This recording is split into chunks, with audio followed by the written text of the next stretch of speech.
Hey friends, welcome to tonight's relaxing philosophy for sleep. This slow-spoken bedtime gentle narration is designed to help you unwind, clear your mind, and drift into a peaceful night's rest. Imagine yourself sitting comfortably, perhaps, with a soft blanket, as the calm of the night surrounds you. Now, let's begin this peaceful journey into the teachings of Stoic philosophy. You probably never realized philosophy could lull you to sleep so peacefully. But here we are, diving into timeless ideas that still resonate today. So, before you get comfortable, take a moment to like the video and subscribe, but only if you genuinely enjoy what I do here. You know, sharing is caring, and I'd love to keep bringing you these bedtime stories. And hey, if you feel like it, drop your location and the local time in the comments. It's always interesting to see where everyone's listening from. Now, dim the lights, maybe turn on a fan for that soft background hum, and let's ease into tonight's journey together. The first idea we're exploring is something we all crave: the present moment. Stoic philosophy teaches that this moment, right now, is the only one you truly have. Think about it. How much time do you spend worrying about the past or stressing over the future? A lot, right? It's only natural. But here's the Stoic perspective. All that worrying doesn't change anything. You can't rewrite the past, and you can't control the future, no matter how much you try. All you truly have is right now, this moment. So, take a deep breath, feel the weight of your body against the surface beneath you, and just let go of everything else for a moment. Imagine that every breath you take is drawing you deeper into the present, and all the distractions and thoughts are simply fading away. The Stoics would say that in this space you can find peace, not in the future, not in the past, but in the simple act of being here. And I mean really being here, not thinking about that meeting you have tomorrow, or the mistakes you made yesterday, but just existing in this moment, where everything is already enough. It's interesting when you think about how often we run from this simple truth. We're always striving for something more, something outside of ourselves. Stoics like Marcus Aurelius would remind us, you have power over your mind, not outside events. Realize this, and you will find strength. So right now, focus on what you can control: your breath, your thoughts, your response to this very moment. Anything beyond that is simply noise. You're not in control of the chaos around you, but you are in control of how you approach it. This simple realization can bring such a sense of calm when you stop fighting the flow of life and let yourself rest in what is. Everything feels less overwhelming. You can almost hear the gentle whisper of the Stoics. You're doing fine just as you are in this very moment. As you sink further into this idea, consider the quiet power of the present. The Stoics valued it deeply because it is where we have the most control. We can't control the weather, the actions of others, or even the many random things life throws at us. But what we can control is our reaction. Think about it. You have the ability to choose how you respond to everything that's happening around you. Not everything will go your way. You will face challenges. But it's not the events themselves that define you, it's how you choose to respond to them. So, as you listen to this, notice how it feels to let go of any tightness or resistance. In your body, feel the breath in your chest, the steady rhythm of your heartbeat, and allow yourself to accept whatever arises in your mind without judgment. Just be here, be at peace with this moment. The Stoics would remind you that if you can master this, you've already mastered the key to peace. And speaking of peace, did you know that the ancient Stoics didn't just talk about the present moment, they actively practiced it. They understood that human beings often spend so much time thinking about the what-ifs of life that they forget to live right here, right now. The idea of living in the present isn't just a modern trend. It's been a guiding principle for thousands of years. In fact, the Stoic philosopher Seneca once said, "The whole future lies in uncertainty. Live immediately." In other words, don't put off living until later. Don't wait for the perfect moment to start feeling good, to start living with purpose, or to start relaxing. The time is now, of course. That's easier said than done. After all, we live in a world full of distractions. But the Stoics didn't see this as a problem to be solved. They saw it as a part of life that could be accepted and even embraced. In fact, they believed that the more we focused on external things, the more we drifted away from the true source of happiness, the present moment. Think about it. How many times have you found yourself mindlessly scrolling through your phone or overthinking your to-do list? And how many of those times did it bring you peace? Exactly. The Stoics believed that focusing on what's external takes us further from our true selves, and it keeps us from the peace that comes from simply being. But here's the quirky bit. Did you know that this exact idea of staying in the present, of letting go of distractions, is something that modern psychology often champions? In fact, mindfulness practices like meditation, which encourage awareness of the present moment, are often praised for their mental health benefits. It turns out, the Stoics were onto something way before mindfulness became a trend. They practiced it daily through meditation, journaling, and even just reflecting on their actions. And now, researchers are finding that these ancient ideas can help us cope with stress, anxiety, and even improve our overall well-being. So, the next time you catch yourself in a swirl of anxious thoughts or longing for something that's just out of reach, remember the Stoic wisdom. All you need is right here, right now. Philosophers still argue whether humans are naturally inclined to seek the present or if it's a learned skill. Some say we're wired to focus on what's next because of our survival instincts, while others suggest that mindfulness is something we must actively cultivate in order to quiet our minds. Whatever the case, it's undeniable that living in the moment is a powerful tool. So, as you settle deeper into your relaxation tonight, remember that the present moment is always there, waiting for you to come back to it. It's simple, it's peaceful, and it's all you need to rest easy. Let yourself drift with this idea. Let it settle into the space between your thoughts. Allow the stillness of this moment to fill you up. You have all that you need right here. There's nothing else you must do right now.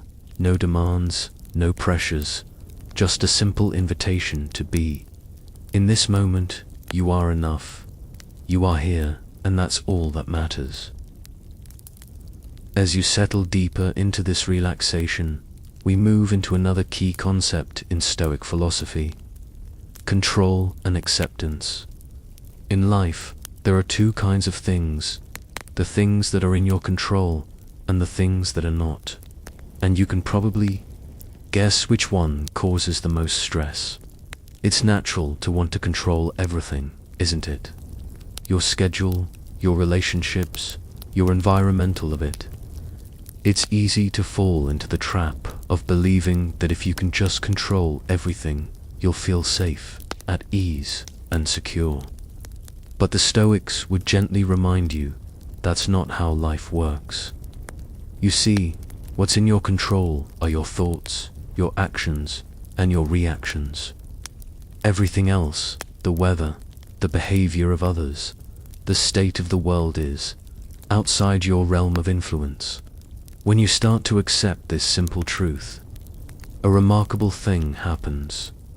The weight of the world begins to lift off your shoulders. Think of it like holding on to a bag of bricks. You don't realize how heavy it is until you let go. That's what it feels like when you embrace the wisdom of Stoicism and start letting go of things outside your control. It's not a sign of weakness, it's a sign of strength. When you begin to accept what you cannot change, you open up a space for peace.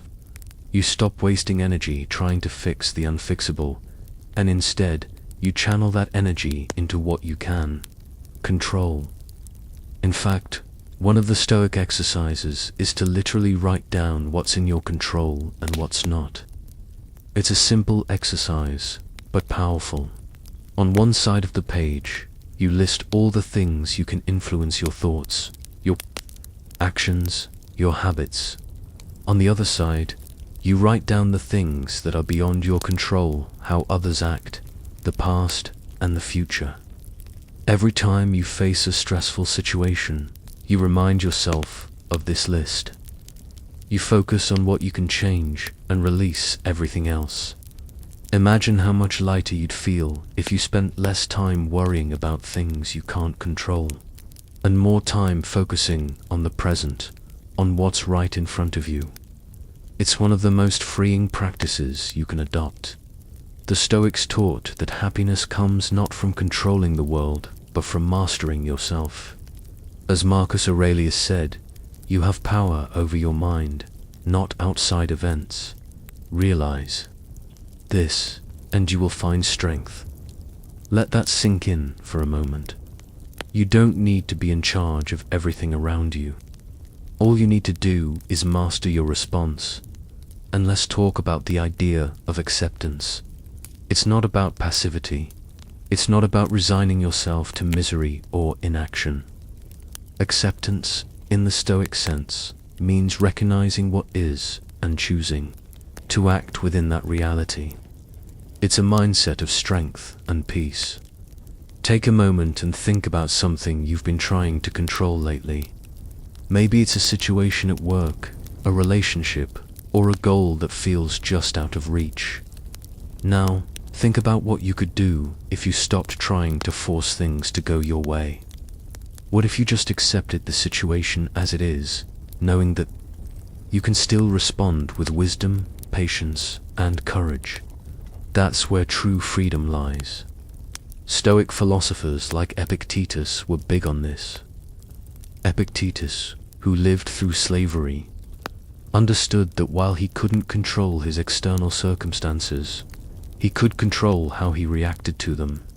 And so, he chose to cultivate inner peace and contentment, regardless of what was happening around him. He believed that our suffering comes not from external events, but from our reactions to them. By shifting our perspective and accepting what we can't control, we free ourselves from unnecessary suffering. Think about it. How often have you found yourself feeling anxious or upset because of something you couldn't change? It's exhausting, right? But the moment you accept it, truly accept it, your mind starts to ease. Philosophers still argue whether true acceptance can only come from deep self-discipline, or if it's a natural result of wisdom. Some believe that with enough wisdom, you'll automatically accept life's challenges with grace. Others think it takes ongoing effort to remind yourself that you don't control everything. The debate is real, but what's important here is the practice. The more you practice acceptance, the more you'll feel its benefits. It's a muscle that strengthens over time. The first step is simply realizing that resistance causes suffering. The second step is choosing to let go of that resistance. It's not easy, but it's profoundly liberating. Imagine being able to face difficult situations without feeling overwhelmed. Imagine seeing a challenge not as a threat, but as an opportunity to apply your wisdom and grow. That's the power of acceptance. And here's a quirky thought. In modern psychology, there's a concept called radical acceptance, which is surprisingly similar to Stoic ideas. Radical acceptance is the idea of fully accepting reality, no matter how difficult in order to stop struggling against it. It's not about liking everything that happens, but about embracing it as part of your experience. In fact, some modern mindfulness practices teach something very similar. So, while you might think of Stoicism as something ancient and distant, its principles are alive and well today. The same lessons that helped Epictetus endure hardship are being applied in modern therapy to help people cope with stress and adversity. It's a beautiful reminder that these timeless philosophies can still help us navigate our modern world with peace and wisdom. As you think about this, let's bring it back to your own life. What can you begin accepting today? What could you let go of that's been weighing you down? You might find that once you start letting go of the need to control everything, life feels a lot lighter. And the best part, the more you practice this, the easier it becomes. Stoicism teaches us that happiness isn't about controlling everything around us. It's about mastering our own minds and accepting the world as it is, while still choosing to respond with virtue and wisdom. You're already on the path to that peace, right here, right now, by embracing this idea. So, take a deep breath. Let go. You don't have to control everything. You just have to control your response. As you settle deeper into this peaceful space, let's dive into another profound Stoic idea. Perception is reality. This idea might sound a bit odd at first, but stay with me. Stoic philosophers like Epictetus believed that it's not the events themselves that shape your experience, but your perception of them. Think about it. How often do you find yourself reacting to something only to realize later that it wasn't as bad as you thought? Maybe you've stressed over a situation at work or worried about an interaction with a friend, only to discover that your initial reaction was based on an exaggerated or distorted view of the reality of the situation. This is exactly what the Stoics were getting at. Our perceptions color how we experience the world, and because we have control over our perception, we can change how we react to life's challenges. It's not about changing the world outside of us. It's about changing how we see it.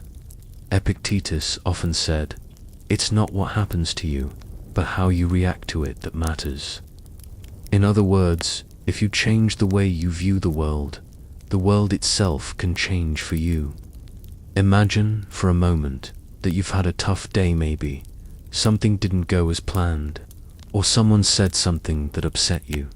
Instead of seeing this as a catastrophic event, what if you saw it as an opportunity to practice patience, to practice resilience, or to practice letting go of what you can't control? By adjusting your perception, you can shift your emotional response. This doesn't mean denying your feelings or pretending everything is perfect. No, it simply means that by adjusting how you view a situation, you can choose to respond with wisdom, calm, and grace. Philosophers still argue whether this is an easy skill to develop or something that requires constant effort and practice. Some believe that with enough time and training, your perception can naturally shift. Others say it's a daily practice like meditation that requires conscious effort every time you face adversity. Either way, the message is clear. The way you interpret the world shapes your experience of it. Take a moment to consider this. What if every challenge you faced was viewed not as something to fear or resist, but as an opportunity to practice patience or to become more self-aware? Imagine how much less stress you would feel if you knew that every difficulty was merely an invitation to grow and learn. This is the kind of shift in perception that the Stoics believed leads to peace and contentment.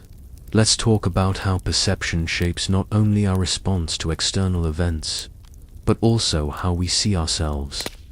Sometimes, our biggest challenges come not from the outside world, but from the stories we tell ourselves. Maybe you've told yourself that you're not good enough, or that you'll never be able to accomplish something. But here's the Stoic insight. These stories are just perceptions too. They're not objective facts. You have the power to change them. Stoic philosophers like Marcus Aurelius spent much of their time reflecting on their own thoughts, examining how they viewed themselves and the world around them. In his famous Meditations, Marcus wrote, "The happiness of your life depends upon the quality of your thoughts." This wasn't just some idealistic phrase, it was a guide to living a better life. The Stoics understood that our perceptions shape our actions. If we perceive ourselves as weak or incapable, we'll act accordingly. But if we perceive ourselves as strong and capable, even in the face of adversity, we will rise to the occasion. So, how do you see yourself? Are you the kind of person who rises above challenges, or do you let your circumstances define you? The Stoics would encourage you to reflect on this question and adjust your perception accordingly. Now, let's take a quirky detour. Here's something to think about. How much do you actually see of the world around you? It's a fun thought experiment. Have you ever been so caught up in your thoughts that you missed something obvious right in front of you?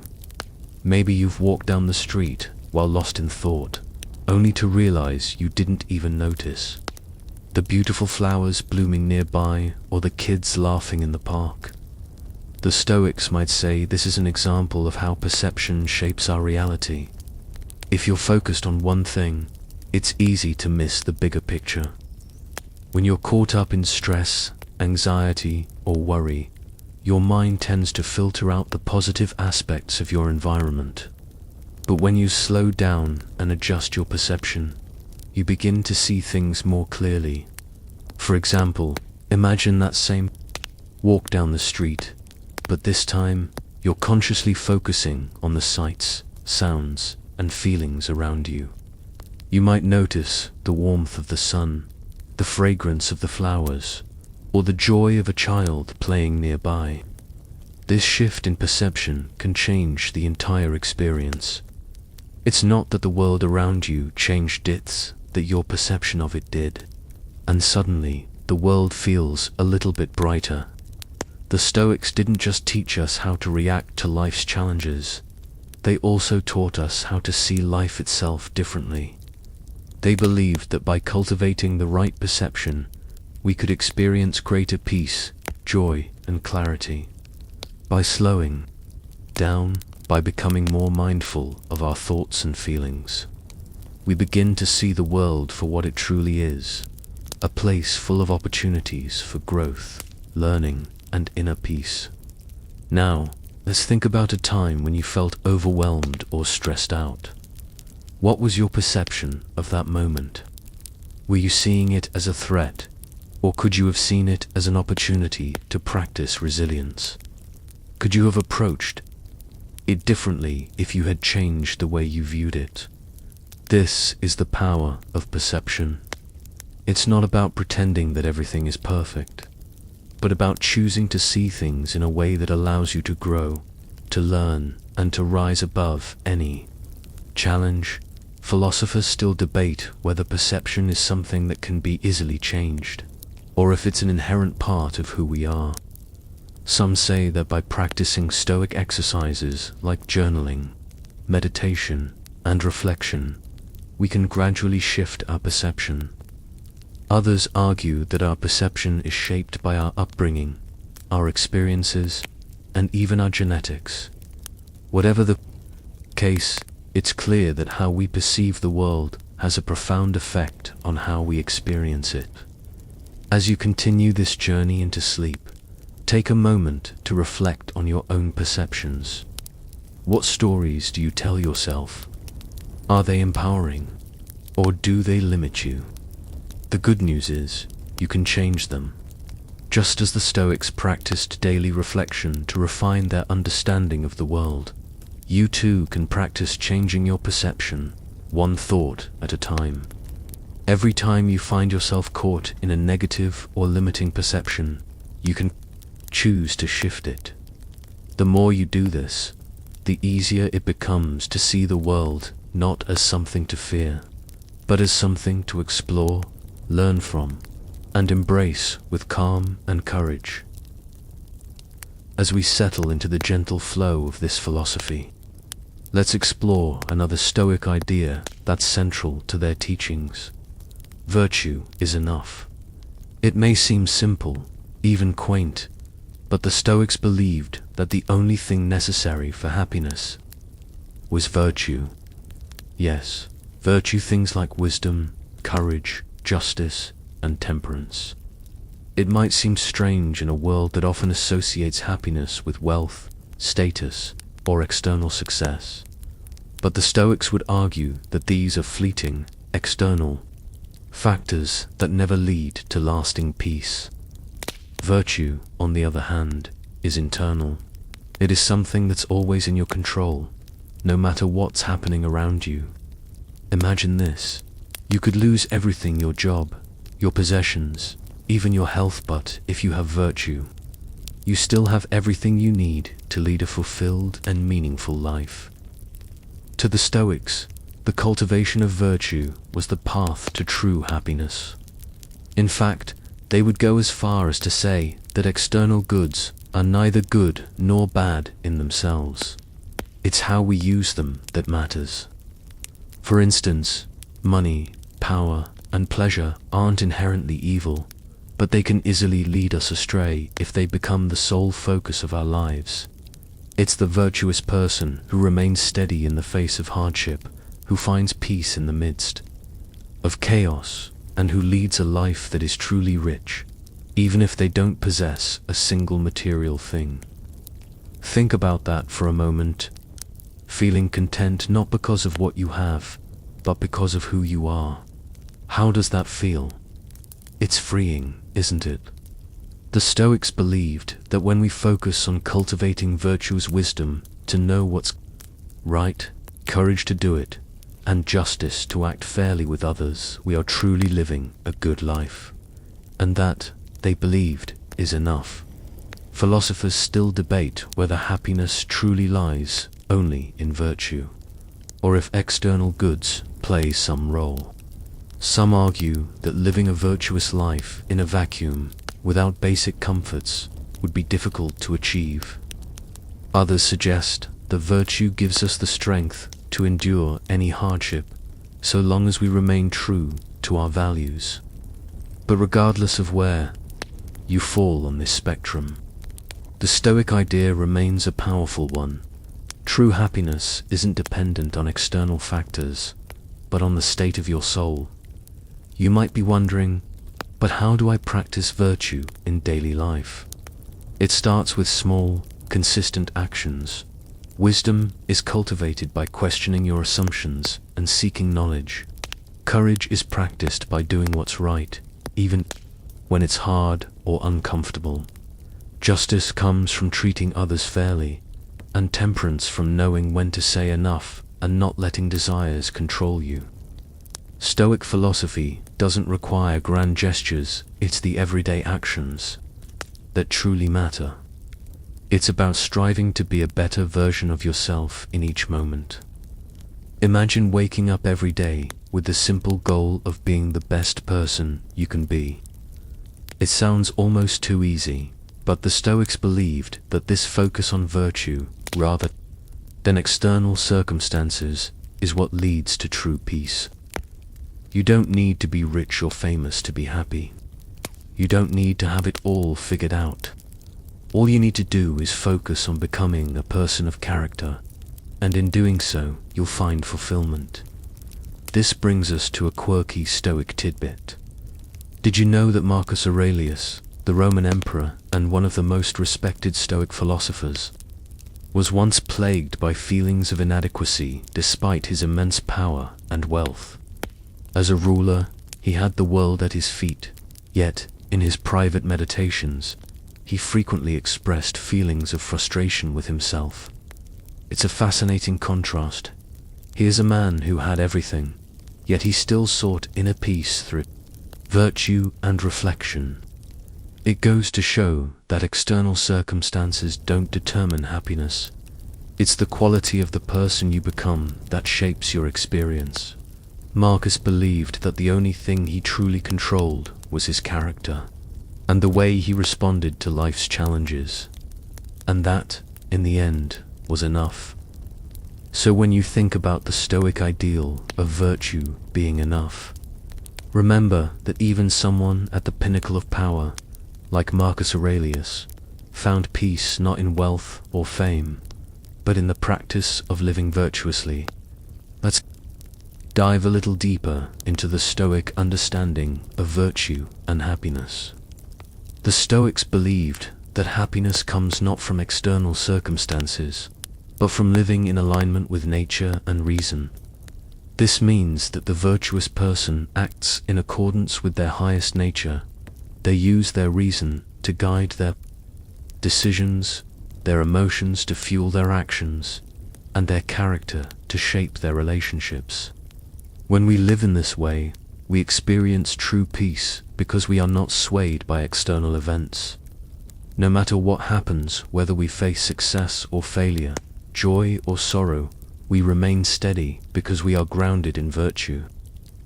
The Stoics understood that life would throw many challenges our way, but they also believed that it's how we respond to these challenges that determines our happiness. It's not the events themselves that matter, it's the way we approach them. If we respond with virtue, we can maintain our peace regardless of the circumstances. This is why they said that a person who has cultivated virtue is never truly poor. Even if they have nothing in terms of material wealth, they are rich in the things that matter: wisdom, courage, justice, and temperance. You might be thinking, that sounds great in theory, but how does it apply to my life? Well, take a moment to reflect on a challenge or situation that's currently weighing on you. Now, think about how you could approach it from a place of virtue. Maybe it's a difficult conversation you need to have, or a decision that requires courage. What would it look like if you focused on wisdom, temperance, and justice in that situation, instead of focusing on the outcome or the external pressures? That's the Stoic way. The Stoics didn't believe in controlling the world, they believed in mastering ourselves. The more we focus on cultivating virtues, the more we become impervious to the external fluctuations of life. And that, in the end, is where true happiness lies. Philosophers continue to debate whether a life of virtue is enough to guarantee happiness. Some argue that external factors like relationships, health, and financial stability are necessary for a fulfilling life. But the Stoics would counter that the inner peace and resilience cultivated through virtue are more than enough to navigate whatever life throws your way. The key is in how you respond, and that response, as the Stoics taught, is always within your control. As we continue, let's explore a concept that connects deeply to the Stoic worldview: living according to nature.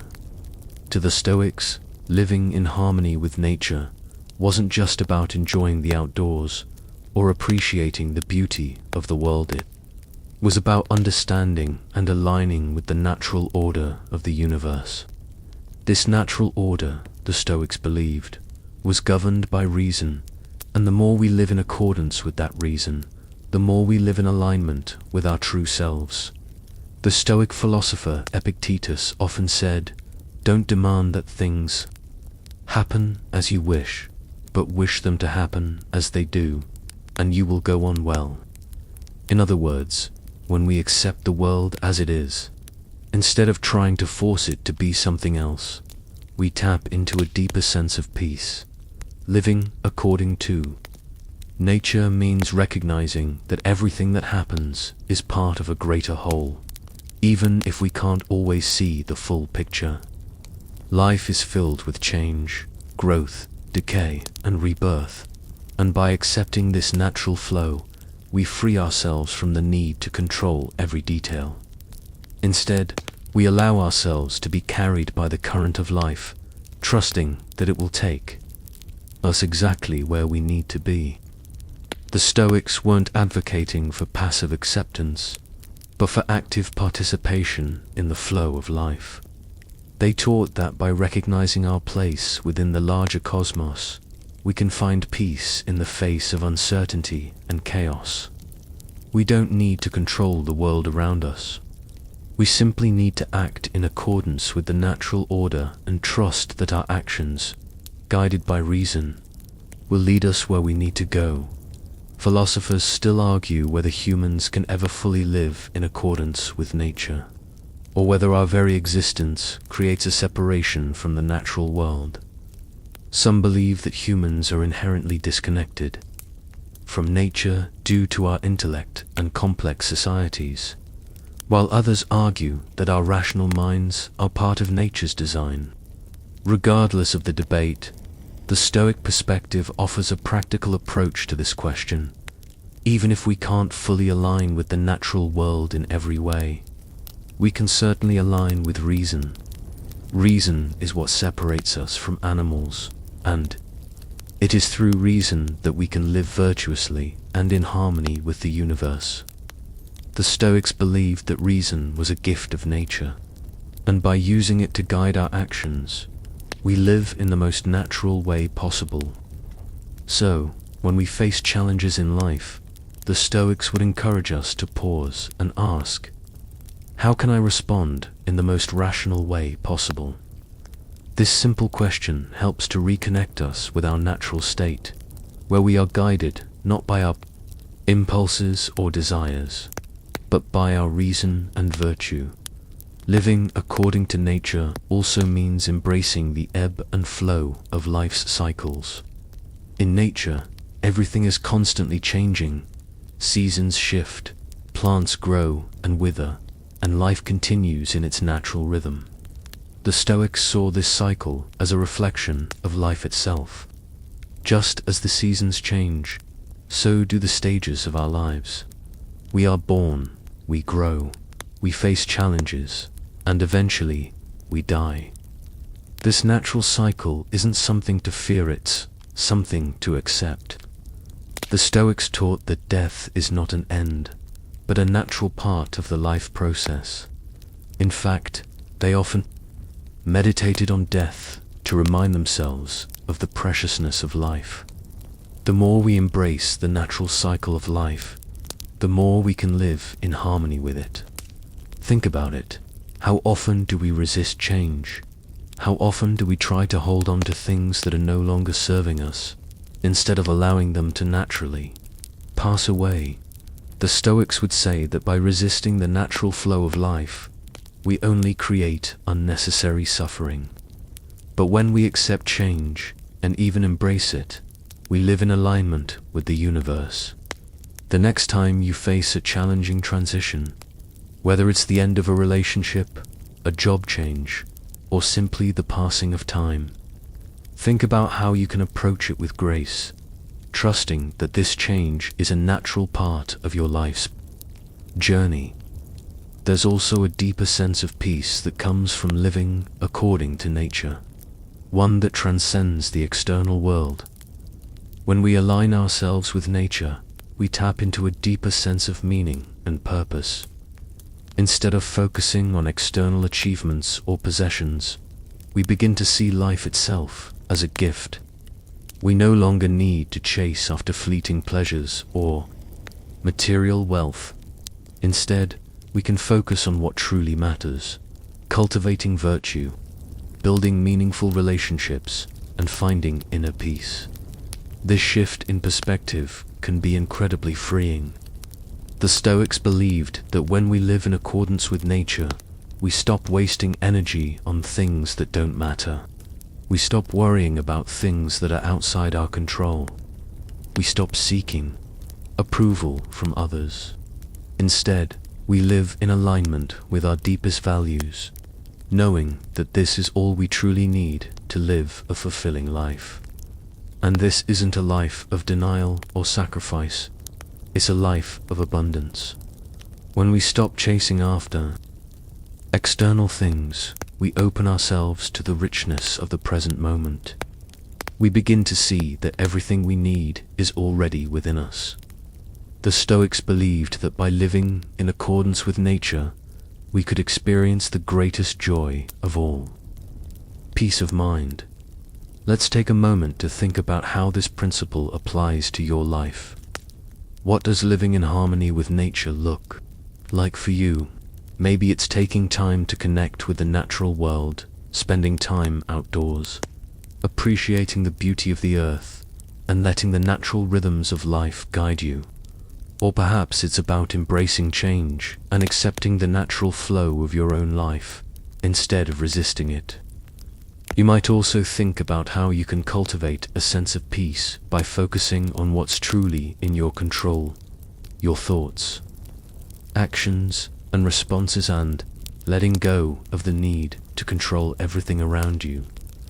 The Stoics would say that by doing this, you're living in harmony with nature, and in doing so, you're on the path to true fulfillment. A quirky tidbit to consider. Did you know that modern psychology also emphasizes the importance of living in alignment with nature? Practices like mindfulness and acceptance are based on the idea of embracing the present moment and letting go of the need to control everything.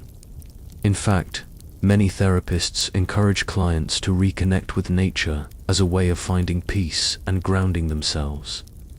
It's fascinating how the Stoic ideas that have been around for centuries are still relevant today, and how they continue to offer valuable insights for living a more peaceful, fulfilling life. So, as you continue to relax and let these ideas sink in, remember that living in accordance with nature is not about forcing yourself into some idealized version of life. It's about accepting the ebb and flow of life, aligning with your deepest values, and trusting that everything is unfolding as it should.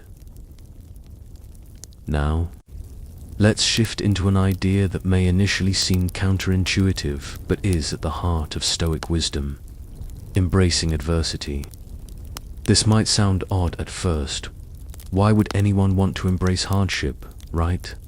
After all, our natural inclination is to avoid discomfort and struggle. But here's the thing. Stoicism teaches us that adversity is not something to fear, but something to welcome. The Stoic philosopher Seneca famously said, "Difficulties strengthen the mind as labor does the body." In other words, just as lifting weights builds muscle, facing challenges builds resilience. The Stoics believed that life's difficulties are not roadblocks, but opportunities for growth. They didn't see suffering as something to avoid, but as a necessary part of life's process, a chance to refine our character and deepen our understanding of the world. When you think about it, some of the most important lessons in life come from the hardest moments. Think about a time when you faced a challenge or adversity. Maybe it was a difficult breakup, a job loss, or a personal struggle. In the moment, it probably felt like the worst thing in the world, right? But looking back, you can probably see how that experience shaped you, how it made you stronger, more compassionate, or wiser. The Stoics would argue that this is the value of adversity. It is in the challenges we face that we learn who we truly are, what we're capable of, and what really matters to us. By embracing adversity, we become more resilient. We learn to bend, but not break. And over time, we develop a deeper sense of peace because we understand that adversity is not something to fear, but something to accept as part of the natural flow of life.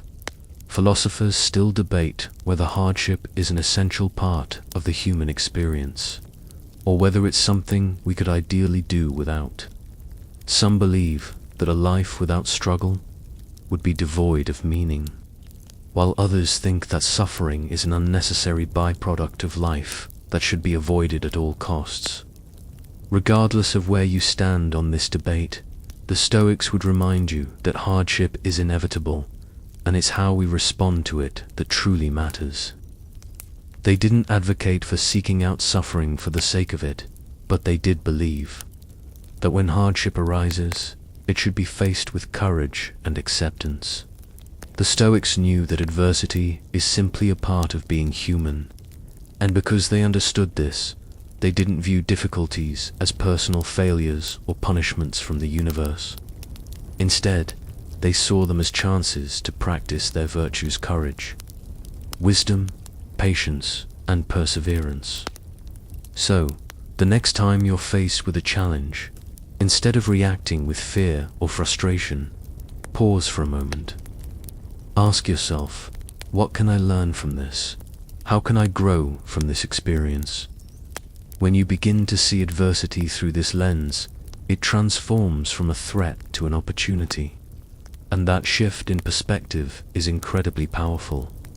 Now, let's talk about how adversity affects us, not just on the surface level, but on a deeper, philosophical level. The Stoics believed that life is constantly changing, everything is in flux. We can't control the tides of life, but we can control how we respond to them. By embracing adversity, we stop fighting against life's natural rhythms, and instead accept that challenges are just a part of the flow. There's a sense of peace that comes with this acceptance. It's like a river. If you try to fight the current, you'll only tire yourself out. But if you learn to flow with it, you'll find a sense of ease, even when the waters are rough. This doesn't mean you become passive or apathetic. It means you accept the reality of the situation, while still choosing to act with wisdom and virtue. Think about the way you react to adversity now. Do you resist it? Do you push back, hoping that it will go away on its own? The Stoics would encourage you to let go of that resistance. When you stop fighting the current, you allow yourself to flow with it, navigating life's difficulties with greater ease. This doesn't mean life won't be challenging at times, but it means that you'll face those challenges with a sense of calm and purpose. Here's a quirky tidbit to consider.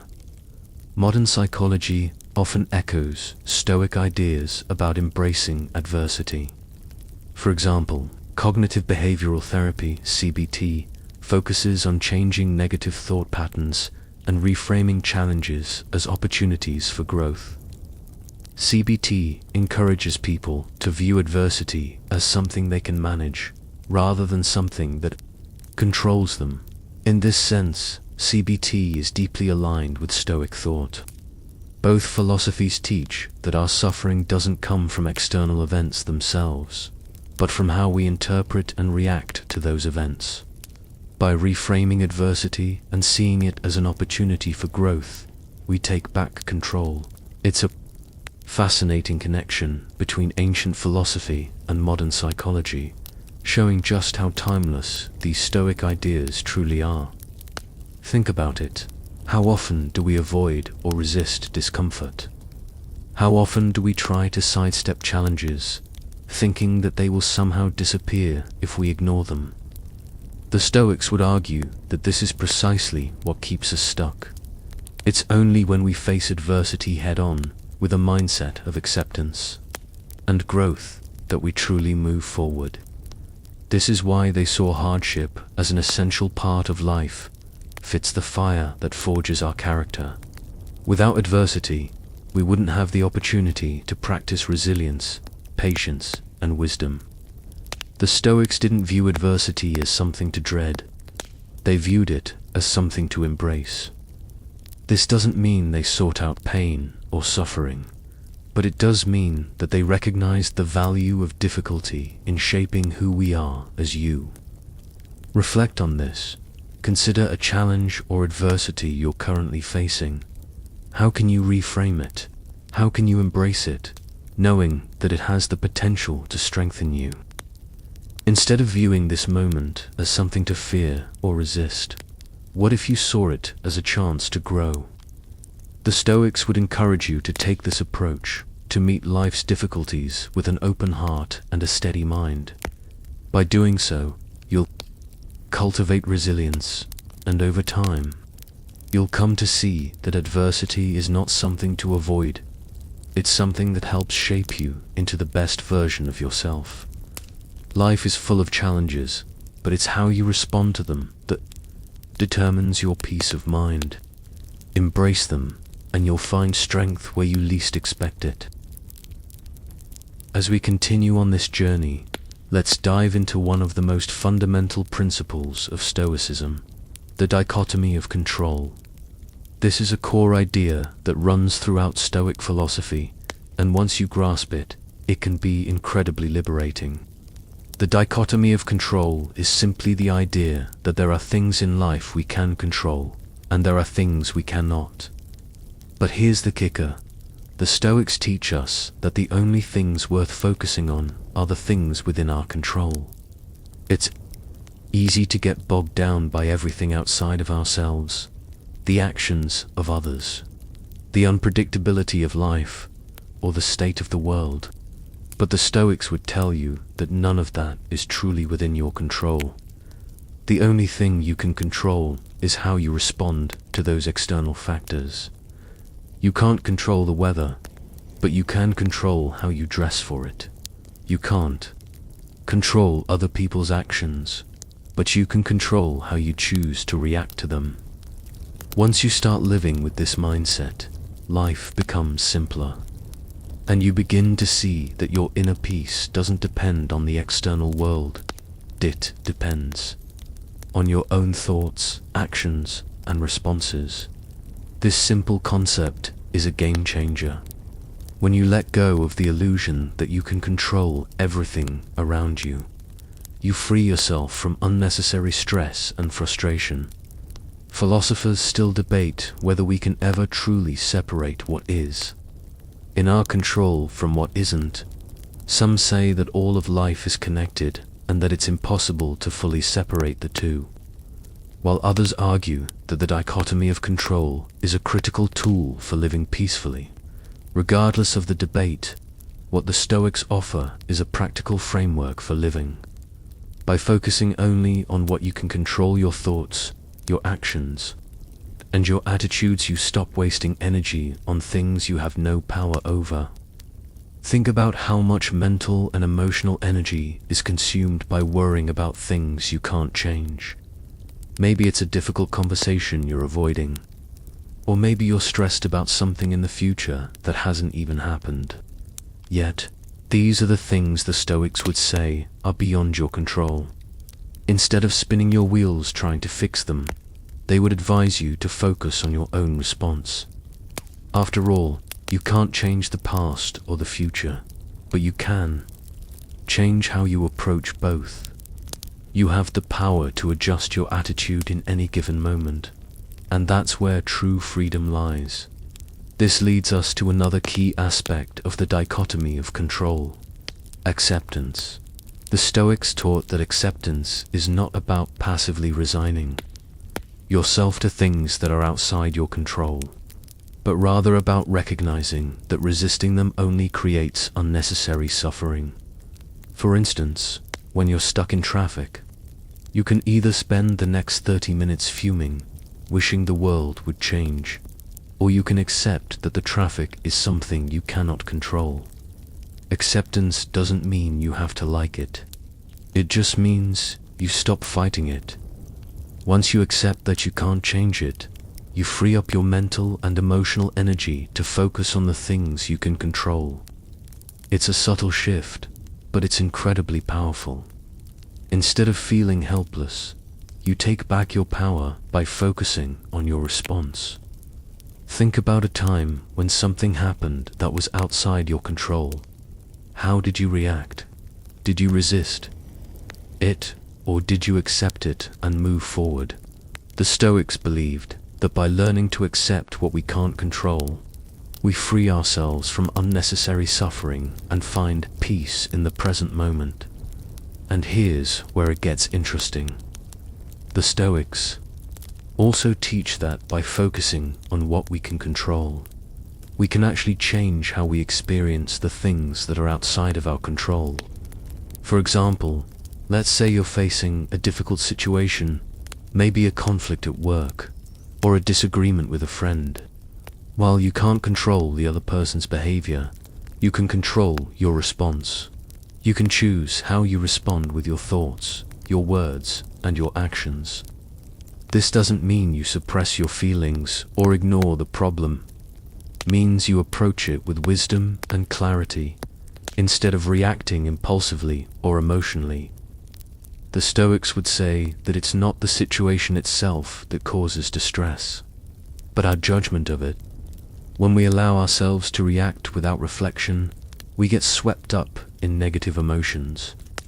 But when we pause, reflect, and choose our response consciously, we regain our power.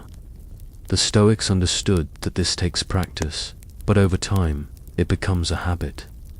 Every time you face a challenging situation, you have the opportunity to practice the dichotomy of control. Let's take a moment to reflect on this concept. Think about a situation in your life where you feel overwhelmed or out of control. It might be something small, or it might be something bigger. But whatever it is, ask yourself, what part of this is within my control? The Stoics would say that whatever is in your control, your thoughts, your feelings, your actions, is where you should focus your energy. The rest, let it go. Think about how much stress and frustration you could release by simply letting go of the need to control the uncontrollable. It's like carrying a heavy bag. You don't realize how much weight you're carrying until you put it down. When you focus on what you can control, you free yourself from the burden of the rest. Here's a quirky thought. Did you know that modern stress management techniques often echo the Stoic idea of control? Cognitive behavioral therapy, CBT, for example, encourages people to identify what they can and cannot control in their lives. It's a process of distinguishing between external events that are beyond our control and internal reactions that are within our control. By recognizing this distinction, we can start to reframe our thoughts and responses, just like the Stoics did thousands of years ago. So, whether it's ancient Stoic wisdom or modern psychological techniques, the message is the same. Focus on what you can control and let go of the rest. As you continue to relax and let these ideas sink in, remember that the dichotomy of control is a tool you can use every day. It's not about perfection. It's about progress. The more you practice distinguishing between what's in your control and what's not, the more peace you'll find. And when you let go of the need to control everything outside of yourself, you'll discover a profound sense of freedom. So, take a deep breath. Focus on what you can control in this moment: your breath, your thoughts, your body, and let the rest drift away. In this moment, you are in control, and that is enough. Now, let's move into another powerful Stoic practice: the power of reflection. This idea is central to Stoic philosophy and has been a cornerstone of their teachings for centuries. The Stoics believed that reflection is one of the most important tools we have for personal growth and development. It's through reflection that we become more aware of our thoughts, our actions, and our emotional responses. In fact, Stoic philosophers like Marcus Aurelius often spoke about the importance of daily reflection as a way to refine the mind and strengthen the soul. Marcus Aurelius famously wrote in his Meditations, "The unexamined life is not worth living." To the Stoics, reflection wasn't just a casual practice, it was essential for leading a virtuous life. Every day, they would take time to examine their thoughts, their behavior, and their reactions to the world around them. It was a way to stay on track, to ensure they were living in alignment with their values, and to correct course if necessary. Reflection isn't just about looking back at the day or evaluating your actions. It's also about looking inward. It's about asking yourself the tough questions. What were my intentions today? Did I act in accordance with my values?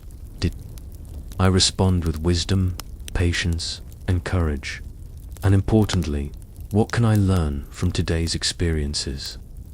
Through this process, we become more self-aware and more intentional in our actions, ultimately making better decisions and leading more fulfilling lives. But here's the kicker. Reflection isn't about beating yourself up over your mistakes or ruminating on what you did wrong. It's about using those moments as opportunities for growth. When we reflect, we do so with a mindset of learning, not judgment. Instead of focusing on guilt or regret, we focus on how we can improve and do better tomorrow. This shift in mindset makes reflection an empowering practice, one that helps us grow without getting stuck in negative emotions. Philosophers still argue whether reflection is a necessary part of the human experience, or if it's something that only certain people or cultures prioritize.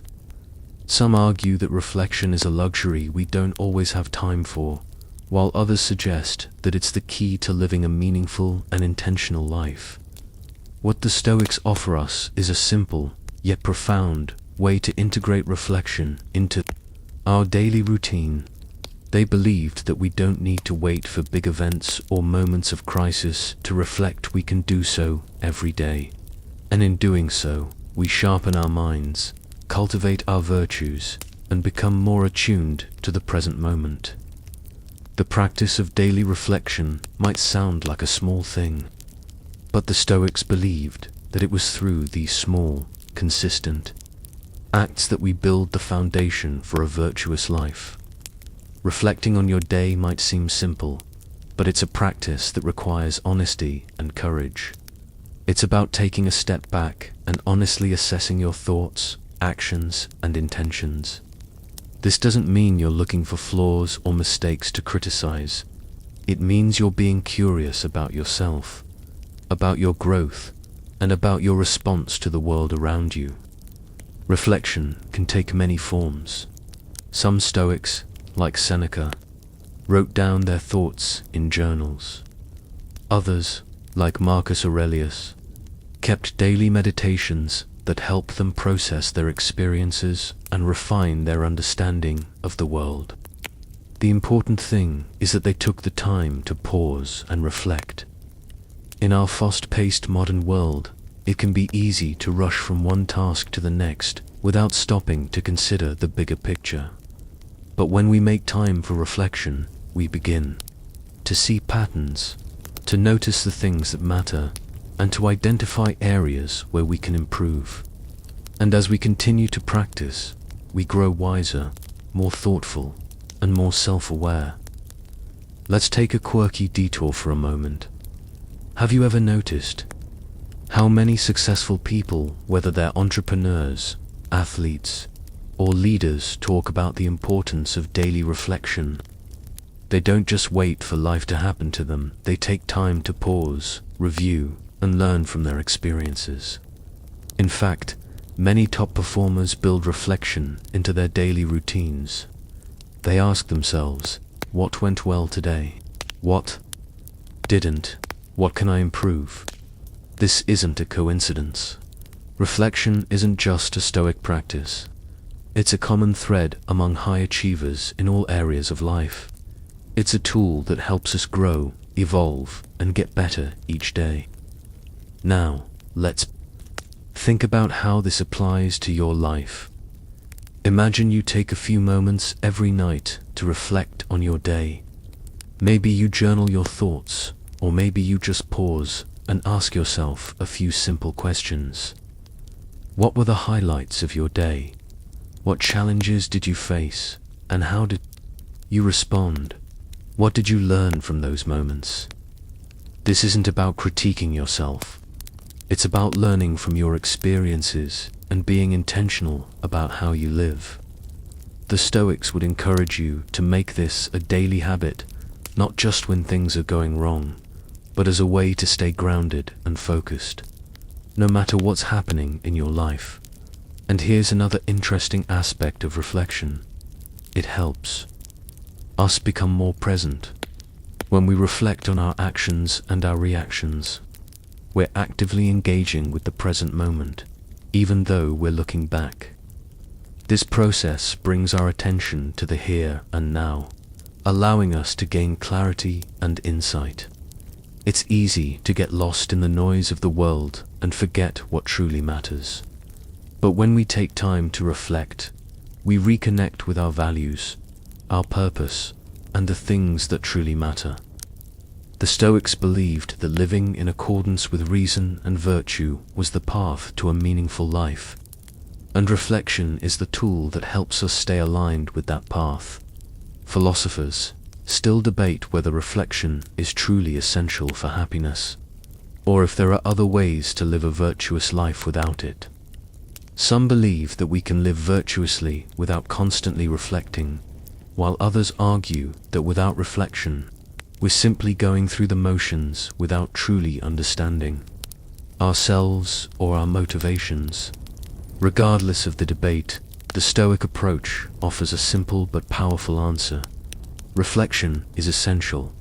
It helps us learn from our experiences, correct course when necessary, and stay aligned with our values. The more we reflect, the more we grow, and the more we cultivate peace of mind. So, as you settle deeper into this peaceful space, consider how you can make reflection a part of your daily routine. It doesn't have to be complicated or time-consuming. Just a few minutes each day can have a profound impact. By reflecting on your actions, your thoughts, and your experiences, you'll continue to grow, learn, and live in accordance with your deepest values. And in doing so, you'll find a sense of peace and purpose that comes from truly understanding yourself and the world around you. Now, let's shift to another fascinating idea in Stoic philosophy, the role of emotions. For many, emotions can feel like something uncontrollable, overwhelming, or something to be suppressed. You've probably felt that at times, angry, sad, frustrated, or even overjoyed. Perhaps wondered how to deal with these waves of feelings. The Stoics, however, had a different approach. They didn't believe that emotions were inherently bad or something to be denied. Instead, they believed emotions could be understood and guided. The Stoic philosophers recognized that emotions are a natural part of the human experience. But they also believed that we have the ability to control how we respond to them. For instance, anger may arise in response to an injustice, and sadness may arise when we lose something dear to us. These emotions are natural reactions to life's events, but the Stoics taught that our true power lies in how we manage them. Instead of letting our emotions control us, we can choose to control how we respond. One of the Stoic exercises is to pause and observe your emotions, rather than reacting impulsively. For example, if you feel anger rising within you, take a deep breath and ask yourself, why am I angry? What am I reacting to? This simple act of observation can give you the space you need to make a more rational decision about how to act. The Stoics taught that emotions, when managed with wisdom, can be a source of strength. They are a natural part of being human, but they don't have to rule us. Instead of denying or repressing emotions, the Stoics encouraged us to understand them and use them as opportunities for growth. For example, if you feel anger rising, you could use that anger to fuel a calm and assertive response to an injustice, rather than letting it spiral into rage. Similarly, sadness could be an invitation to practice acceptance, to honor what you've lost, and to grow through the experience. Philosophers still argue about whether emotions should be controlled, or whether they should be fully embraced. Some argue that emotions are a vital part of the human experience, and that suppressing them can lead to inner conflict or imbalance. Others, like the Stoics, believe that we should understand and manage our emotions, rather than being slaves. To them, the key point the Stoics offer us is that emotions are not inherently good or bad.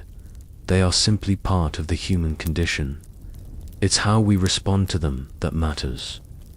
By observing our emotions and reflecting on their causes, we can decide how best to respond, rather than letting our emotions dictate our actions. The Stoics also believed that some emotions, such as joy or love, were perfectly natural and even virtuous when experienced in moderation. The trick, according to them, was to not become overly attached to any emotion or allow it to control us. Whether we feel happiness or frustration, it's how we manage that emotion and use it in accordance with reason that leads to wisdom, and in this way, emotions, while powerful, can become allies on the Stoic path to a peaceful, fulfilled life. Let's take a moment to think about a time when you've experienced strong emotions, perhaps frustration, anger, or sadness. In the past, how did you respond to these emotions? Did you allow them to take over? Or did you take a moment to pause and reflect before acting? The Stoics would encourage you to consider how you can approach emotions with a sense of awareness. Instead of simply reacting, you can pause, take a step back, and observe the emotion with curiosity. This simple shift in approach can help you regain control and make more intentional decisions about how to handle difficult feelings. In fact, some Stoic exercises involve keeping a daily journal to track your emotional responses and reactions. By writing down your feelings and reflecting on the reasons behind them, you can gain greater insight into your emotional life and start to see patterns or triggers that influence your behavior. This practice helps to cultivate emotional intelligence and self-awareness skills that the Stoics considered essential for living a virtuous life. Here's a quirky tidbit for you. Modern psychology actually aligns with much of Stoic thought.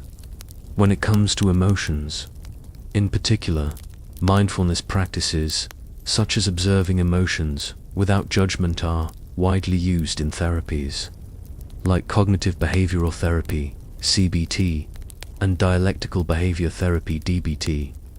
These therapies emphasize the importance of recognizing and understanding our emotions without allowing them to control us. In a way, modern psychology is rediscovering what the Stoics knew thousands of years ago, that emotions are natural, but it's how we manage them that makes all the difference. So, in a sense, the Stoic approach to emotions has stood the test of time and continues to inform modern practices for mental well-being. Now, let's bring this back to you. Imagine for a moment that the next time you feel a strong emotion, it's anger, sadness, fear, or joy, you pause and observe it. Instead of letting it dictate your actions, you take a deep breath and ask yourself, what's causing this emotion? What is it trying to tell me? In that moment, you regain control. You don't suppress the emotion, but you don't let it take over either. By simply observing your feelings without judgment, you can create a space between the emotion and your reaction.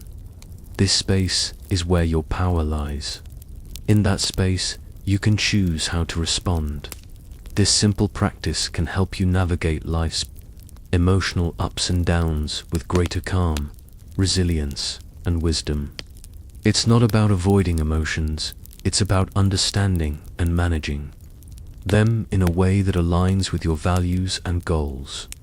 In the end, the Stoics believed that the goal wasn't to eliminate emotions entirely, but to cultivate emotional resilience. Life will inevitably bring moments of anger, joy, sadness, and everything in between. The key is not to let those emotions control us, but to respond with wisdom, calm, and rationality. By doing so, we can maintain our inner peace and stay true to our virtues, no matter what life throws our way. As you continue to relax into this peaceful moment, take a moment to reflect on your emotional life. How can you begin to observe and understand your emotions more deeply? How can you approach them with the curiosity and wisdom of a Stoic? In doing so, you'll find that you are not controlled by your emotions, but empowered by your ability to respond thoughtfully and consciously. Now, let's dive into the wisdom of one of the most well-known Stoic philosophers, Epictetus. His teachings have had a profound impact on Stoic philosophy, and his insights on how to navigate life's challenges with grace and purpose are still relevant today. One of Epictetus' core beliefs was that it's not what happens to you, but how you react to it that matters. This simple but powerful statement encapsulates the essence of Stoicism. While we cannot always control the events that occur in our lives, we have complete control over how we respond to those events. Epictetus believed that our reactions, shaped by our thoughts and our will, are what determine our happiness and peace of mind, not the external circumstances themselves. It's easy to get caught up in the idea that happiness is dependent on external success, whether it's achieving a goal, earning a certain amount of money, or gaining approval from others. But Epictetus, like the other Stoics, would argue that true happiness comes from within. It comes from mastering your own thoughts, emotions, and actions, regardless of the chaos happening around you. So, what does it mean to follow Epictetus' teachings in your own life? It means accepting that life will throw challenges at you, some big, some small, but knowing that you have the power to decide how to respond. Whether it's a challenging conversation, a sudden setback, or a personal loss, you can choose how to react. The Stoics didn't believe in passivity. Rather, they believed that by cultivating wisdom, courage, and self-discipline, we could rise above life's difficulties. And when we respond to challenges with wisdom and virtue, we experience peace. No matter what the external world is doing, philosophers still debate whether this Stoic view on control and reaction is achievable in every circumstance. Some argue that certain situations, like trauma or severe loss, may be beyond the reach of a rational response, while others suggest that cultivating the right mindset can enable anyone to face even the most difficult circumstances with equanimity, regardless of the debate. The Stoic perspective offers a powerful tool for navigating life, the belief that our inner world, the way we think, feel, and react, is far more important than the outer world. Epictetus knew that life would present hardship, but he also knew that we could build the mental strength and resilience needed to face those challenges with grace. By focusing on what we can control, our thoughts, our decisions, and our actions, we empower ourselves to live in alignment with our highest virtues, regardless of what life throws our way. Think about a time when you faced a difficult situation. How did you react? Did you react impulsively, allowing your emotions to control you, or did you take a moment to pause, reflect, and respond with wisdom? The Stoic practice is to pause, take a deep breath, and reflect before reacting. In that moment, you can ask yourself, what is the wisest response here? What action will align with my values and my long-term peace of mind? This simple practice, when cultivated over time, can transform the way you navigate life's challenges. Epictetus also taught that we should focus on what is truly valuable in life, our character. He believed that external things like wealth, status, or the opinions of others or not truly valuable in and of themselves. The only thing that truly matters is the state of our soul and our ability to act with wisdom, virtue, and integrity. This idea challenges the common notion that happiness is found in material success or external approval. The Stoics believed that true wealth comes from within.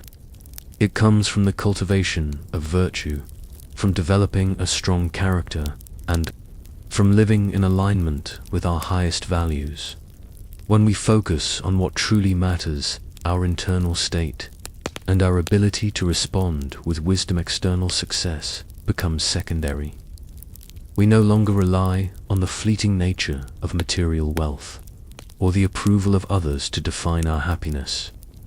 Instead, we find peace and contentment in the knowledge that we are living in accordance with our principles. This shift in focus is incredibly freeing. It allows us to let go of the constant striving for external validation and instead focus on what truly leads to peace of mind, living virtuously and developing a strong, resilient character. Epictetus would remind us that we are not defined by our circumstances, but by how we choose to respond to them now. Let's think about how you can apply this Stoic principle of reaction and character development to your life. What are some areas where you may be relying on external circumstances to define your happiness? Is there something you're striving for, a promotion, a relationship, or material success that you believe will bring you lasting fulfillment? According to Epictetus, the key to lasting happiness isn't found in these external things. It's found in your character and your ability to navigate life with wisdom, courage, and virtue. The next time you find yourself pursuing something external, take a moment to reflect. Ask yourself, is this truly in alignment with my highest values?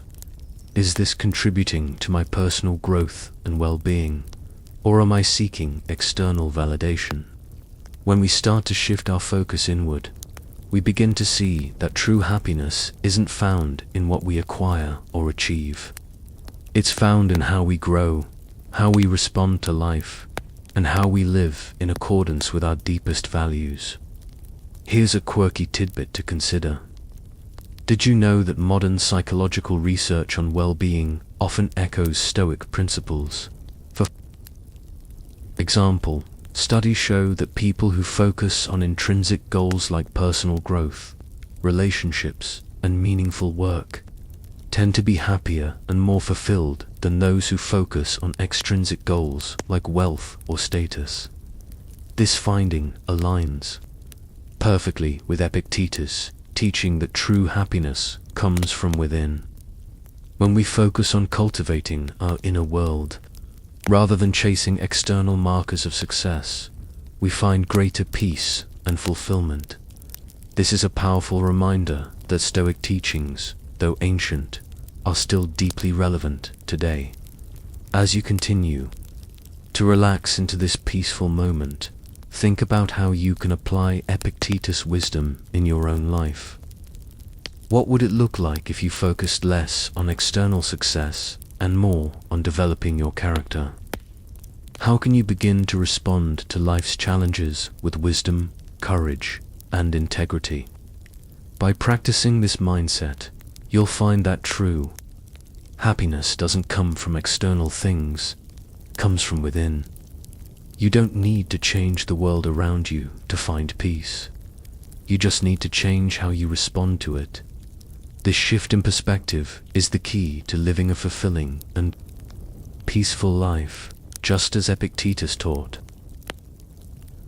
Let's now explore an idea that might seem dark at first, but it's one that the Stoics embraced fully: Memento Mori. This Latin phrase translates to "remember, you must die." It's a reminder that life is finite, that we are all mortal, and that death is an inevitable part of the human experience. The Stoics didn't see death as something to fear. Instead, they saw it as something to accept, even embrace. Why? Because by constantly remembering our mortality, we begin to appreciate life more deeply. The more aware we are of the limited time we have, the more we prioritize what truly matters. Memento Mori isn't about morbidly dwelling on death, but rather about using the awareness of death to live fully. It's a call to seize the moment, to live with intention, and to focus on what truly brings us joy, fulfillment, and peace. Marcus Aurelius, in his Meditations, often reflected on death, not as a source of fear, but as a reminder of the preciousness of life. He wrote, "You could leave life right now. Let that determine what you do and say and think."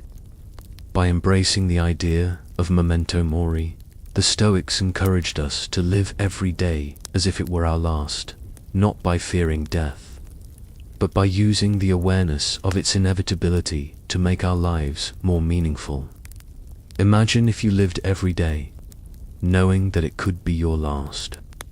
How would it change your priorities? How would it change the way you treat others, the way you approach your work, or how you spend your time? The Stoics believed that this kind of awareness could help us live more virtuous lives because it forces us to focus on what truly matters. If we know that our time is limited, we naturally begin to let go of petty concerns, distractions, and things that don't serve our higher purpose.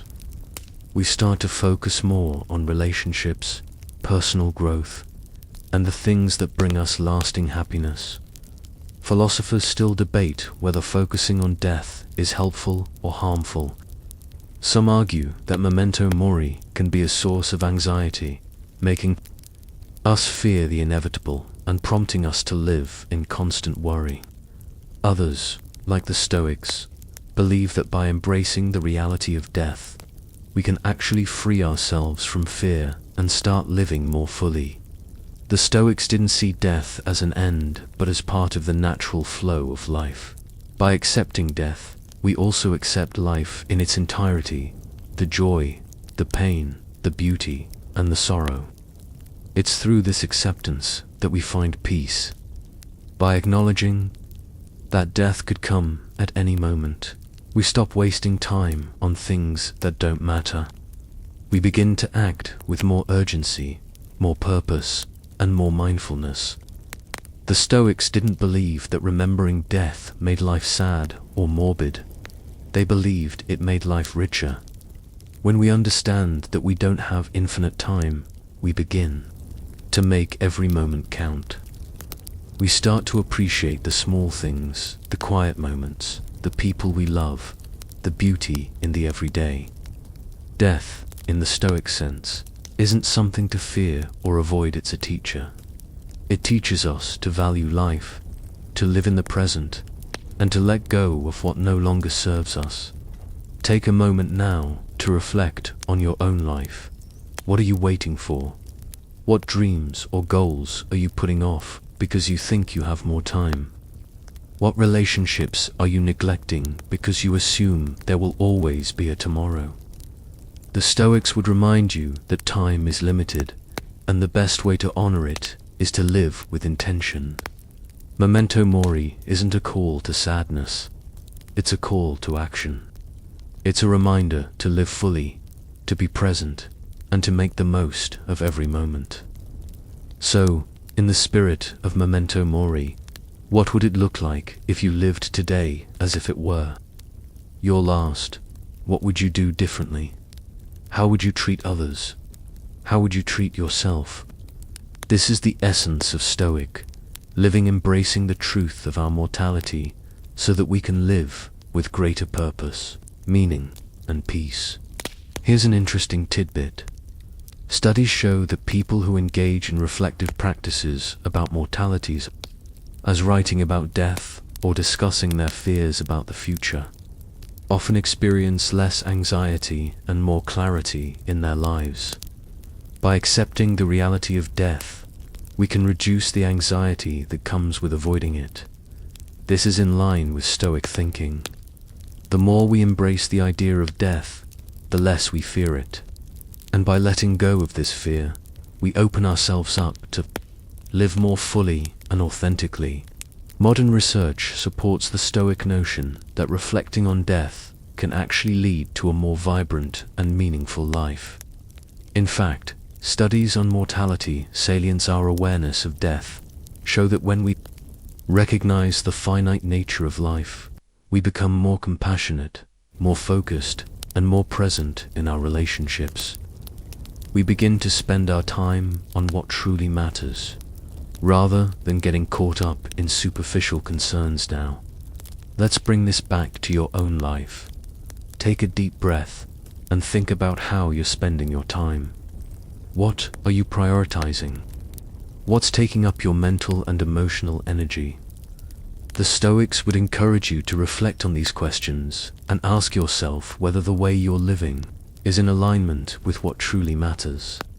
Remembering death doesn't mean living in fear, it means living with intention. It means letting go of things that don't bring you joy or fulfillment and focusing on the things that do. It means making every moment count. The Stoics believed that by embracing Memento Mori, we free ourselves from the anxiety of trying to control everything. We stop worrying about things beyond our control and focus instead on what we can do right now to live a life of purpose, virtue, and peace. As you continue to relax and reflect on these ideas, consider how you can integrate the practice of Memento Mori into your daily life. What can you do today to live more fully, to embrace the present, and to let go of distractions or worries that no longer serve you? When you approach life with the awareness of its impermanence, you start to live with more intention, clarity, and purpose. And in doing so, you create a life that is truly rich, not in material wealth, but in meaningful experiences, connections, and growth. Let's turn our attention now to an idea that may seem almost counterintuitive in the modern world, but is a cornerstone of Stoic philosophy: the importance of simplicity. In a world that constantly encourages us to want more, do more, and be more, the Stoics saw value in living simply. Simplicity, to the Stoics, wasn't about depriving oneself or rejecting the comforts of life. It was about recognizing that the more we seek outside of ourselves, the more we become disconnected from our true source of happiness. The Stoics believed that the more we accumulate, whether it's material possessions, distractions, or desires, the more we dilute our sense of contentment. Instead, they argued that we should focus on what is truly necessary for a meaningful life, which for them meant cultivating virtue, wisdom, and inner peace. Seneca, one of the great Stoic philosophers, wrote, "It is not the man who has too little, but the man who craves more, that is poor." This statement cuts to the heart of Stoic thinking. It's not the abundance of things that brings happiness, but the simplicity with which we live. Imagine this for a moment. What would your life look like if you let go of all the excess? If you stopped chasing after the next best thing or constantly striving for more material success? How much more content and peaceful would you feel if you focused on cultivating gratitude for what you already have and simplifying your desires? The Stoics believed that true wealth is not found in accumulating things, but in freeing ourselves from the need to constantly pursue them. By stripping away the unnecessary, we are left with what truly matters: our health, our relationships, our character, and our ability to live in accordance with nature and reason. The simple life, as the Stoics saw it, is not a life of poverty, but a life of richness in wisdom, in peace, and in the joy of living authentically. Philosophers still debate whether simplicity is the key to a fulfilling life. Some argue that striving for success, wealth, or material comfort is what drives progress and gives life meaning, while others agree with the Stoics, asserting that happiness comes from freeing ourselves from the constant pursuit of more. The Stoics would encourage us to reflect on our desires and our relationship to the material world. What do we truly need to live a meaningful life? How much of our stress, anxiety, or discontent is tied to our desire for things that are ultimately fleeting or unnecessary? The Stoics taught that by focusing on the essentials and letting go of the excess, we find freedom.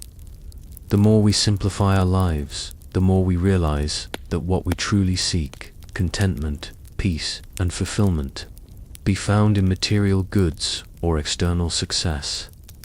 It's already within us, waiting to be uncovered through living virtuously. In today's society, where consumerism is often equated with happiness, the Stoic perspective offers a refreshing alternative. It's not about depriving ourselves or rejecting the comforts of life, but about shifting our focus away from the external and towards the internal. By simplifying our desires, we create the space for true peace and contentment. We stop looking outside of ourselves for fulfillment and instead find it in our own hearts and minds.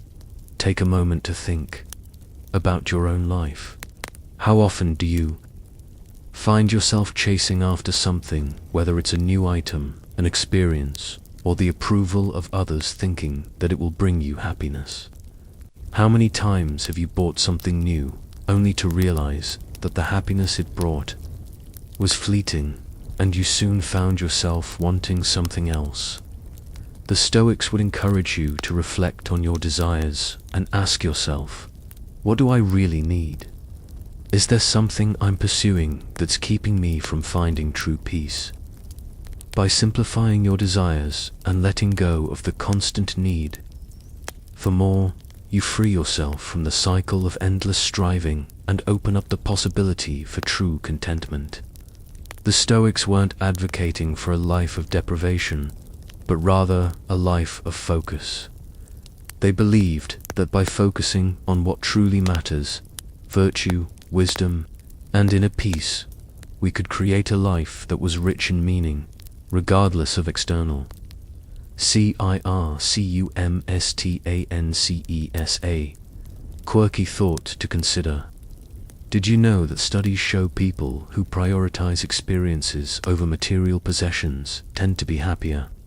Research suggests that spending money on experiences like traveling, spending time with loved ones, or learning something new leads to greater long-term satisfaction than buying material goods. This aligns with the Stoic perspective that true wealth is not found in accumulating possessions, but in cultivating meaningful experiences and relationships. When we focus on what truly matters, our relationships, our growth, and our well-being, we find that life becomes richer, not through external success, but through the simplicity of living in alignment with our values. This isn't to say that material goods are inherently bad, or that we should live in complete deprivation. The Stoics didn't reject comfort or pleasure altogether. Instead, they believed that the pursuit of virtue and wisdom should come first, and that external goods should only be sought if they serve that greater purpose. By simplifying our desires, we free ourselves from the need to constantly accumulate and instead focus on what brings lasting fulfillment, meaningful experiences, self-reflection, and the cultivation of a virtuous character. Now, let's think about how this idea of simplicity applies to your own life. What are the things that are cluttering your mind or your environment?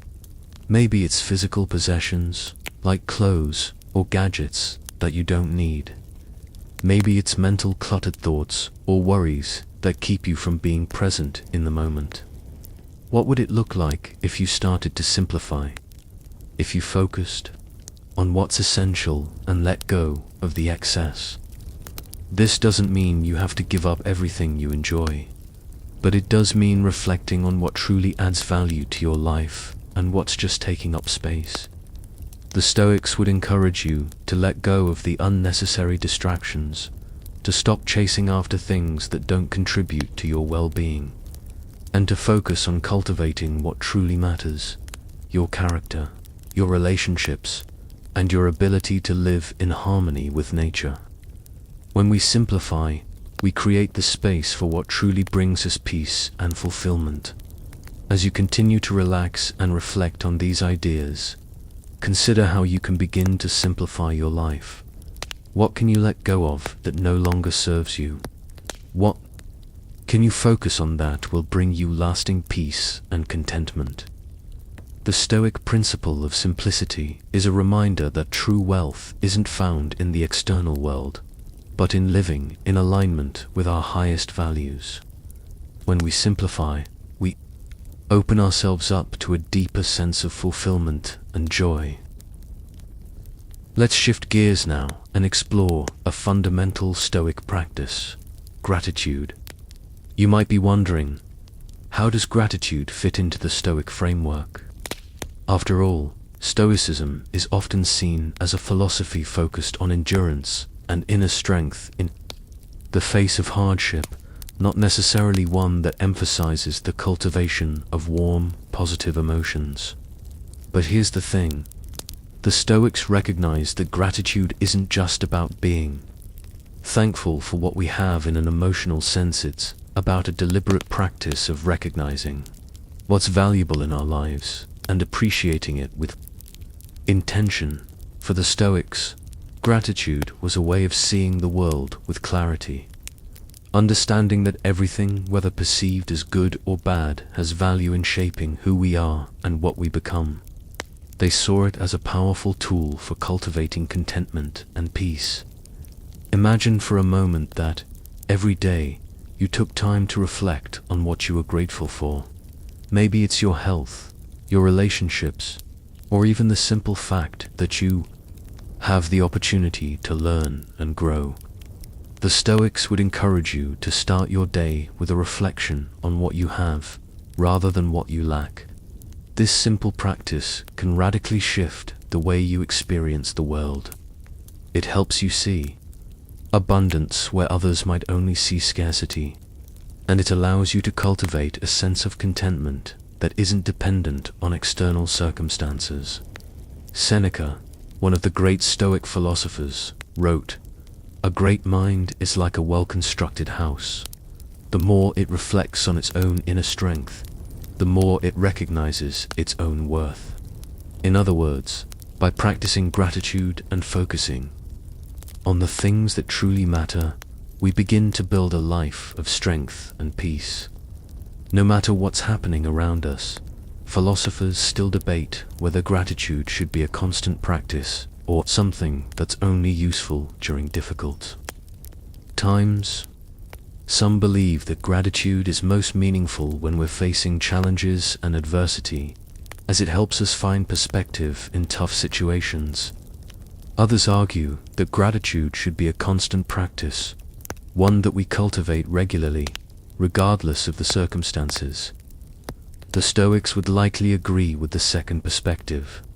For them, gratitude wasn't just a response to difficulty, was a mindset that they carried with them every day. They didn't wait for hardship to practice gratitude. They found things to be grateful for in the everyday moments of life. This simple practice of gratitude, when consistently applied, has the power to transform your mindset. It's easy to take things for granted when life is going smoothly, but when you actively seek out things to appreciate, whether it's the beauty of nature, the kindness of a friend, or the ability to think and reason, you begin to see the world differently. The Stoics believed that our happiness doesn't depend on the circumstances we find ourselves in, but on how we respond to those circumstances. And one of the most powerful ways to respond is by cultivating gratitude. Let's take a moment to think about how you can begin to practice gratitude in your own life. Maybe it's something small, like noticing the warmth of the sun on your face, or the sound of birds singing in the morning. Maybe it's the people in your life who bring you joy and support. The key is to start small. When you wake up in the morning, take a moment to reflect on something you're grateful for. It doesn't have to be a grand thing. It could be something as simple as being able to wake up and breathe. By practicing gratitude in this way, you begin to retrain your mind to focus on the positive, even amidst challenges. Stoic gratitude isn't about ignoring the difficulties of life, but rather about recognizing the good that exists alongside the challenges. It's about developing a mindset that sees value in every experience, whether it's a moment of joy or a moment of struggle. And when you begin to see value in all experiences, you cultivate a sense of peace and contentment that is immune to the fluctuations of external circumstances. Here's a quirky thought to consider. Did you know that modern psychology supports many of the Stoic ideas about gratitude? Research shows that people who practice gratitude regularly, whether through journaling, meditation, or simply pausing to reflect, experience lower levels of stress and depression and higher levels of happiness and life satisfaction. The practice of gratitude has even been linked to improved physical health and stronger relationships. In a way, the Stoics were ahead of their time in recognizing the power of gratitude. They understood that by focusing on the positive and recognizing the value in every moment, we could cultivate a life of peace and fulfillment. Now, think about a challenging situation you're facing right now. It might be something small, like a frustrating work task, or something bigger, like a personal struggle. The Stoics would encourage you to take a step back and ask yourself, what can I be grateful for in this situation? This doesn't mean ignoring the difficulty or pretending everything is fine. It means finding something in the experience that holds value, something that you can learn from or appreciate. Even in difficult times, there are always moments of beauty or insight if we take the time to look for them. Maybe the challenge is teaching you resilience, patience, or humility. Maybe it's helping you appreciate the people in your life who support you. By shifting your focus to gratitude, you can transform even the most difficult moments into opportunities for growth. In practical terms, Stoic gratitude often looks like a daily reflection practice. The Stoics didn't wait for the big moments to reflect on what they were grateful for. They did it every day. Marcus Aurelius, for example, would spend time each day reflecting on his thoughts and actions. And he would regularly remind himself to be grateful for the opportunities he had. This simple practice of daily reflection, combined with a focus on gratitude, helped him maintain a calm and clear mind in the face of immense challenges. The Stoics didn't see gratitude as a passive emotion, but as an active practice, a way of intentionally choosing to focus on what's good, rather than what's lacking. As you continue to relax, take a moment to reflect on your own life. What are you grateful for right now? Maybe it's your health, your loved ones, or the opportunity to rest and reflect. Whatever it is, take a moment to savor that feeling of gratitude. Recognize that this simple practice can have a profound impact on your peace of mind and your ability to navigate life's challenges with grace. By focusing on what we have, rather than what we lack, we create a life of abundance, not in material things, but in peace, joy, and fulfillment. As we continue our journey through Stoic wisdom, let's now explore the concept of the mind as a fortress. This idea is central to Stoic thinking and offers a powerful strategy for dealing with life's challenges. The Stoics believed that our mind is like a fortress that can either be invaded by external forces or stand strong and unmoved. Life will inevitably throw obstacles at us, difficult people, stressful situations, moments of disappointment or frustration, but the Stoics teach us that we have the power to fortify our minds and protect our inner peace. The way we approach life's challenges determines whether our mind remains secure or whether it's easily shaken. When we allow external circumstances, opinions, or events to control our emotions and reactions, we leave our mental fortress vulnerable. But when we practice Stoic principles, accepting what is outside our control, focusing on our own thoughts and actions, and responding with wisdom, we build mental resilience and protect our peace. Epictetus, one of the foremost Stoic philosophers, said, "It's not what happens to you, but how you react to it that matters." This simple insight points to the fact that the only thing we truly have control over is our mind. Everything outside of us, the opinions of others, the events of the world, and even the people we interact with, can be like external forces trying to breach our fortress. But by strengthening our minds through self-reflection, virtue, and the cultivation of inner wisdom, we can maintain peace regardless of what happens around us. This is why the Stoics placed such emphasis on self-discipline. The more we discipline our thoughts, the stronger our fortress becomes. In practice, this means pausing before reacting, taking a moment to consider how we can respond wisely rather than impulsively, and training ourselves to remain calm and focused when life gets turbulent. It's through these moments of stillness and clarity that we fortify our minds and protect ourselves from unnecessary distress. Philosophers still debate whether it's possible to create an impenetrable fortress for the mind, or whether external forces will always find a way to infiltrate our peace. Some argue that certain situations, such as trauma or extreme stress, are too overwhelming for anyone to remain completely unshaken. Others suggest that with enough mental training and practice, we can build an unbreakable fortress that will remain strong no matter what life throws at us.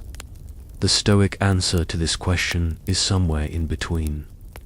While they acknowledge that there will be moments of hardship that test our mental resilience, they also believed that by consistently practicing Stoic principles, like focusing on what's within our control and choosing wise responses, we can build a mental fortress that makes us more resilient to life's storms. This practice doesn't mean that we'll never face hardship or emotional difficulty, but it does mean that we'll have the tools we need to navigate these challenges with grace and composure. The more we fortify our minds, the better equipped we become to handle whatever comes our way. Imagine for a moment that life is like a storm. The winds are blowing, the waves are crashing, and the rain is pouring down. It's easy to feel overwhelmed by the intensity of it all. But the Stoics would encourage us to imagine ourselves not as fragile vessels tossed around by the storm, but as sturdy ships with strong foundations, able to weather the harshest weather. This sense of mental resilience isn't built overnight, it's developed through consistent practice. Every time we pause and respond wisely to life's challenges, we strengthen the walls of our mental fortress. Every time we choose to focus on what we can control, we reinforce our peace of mind.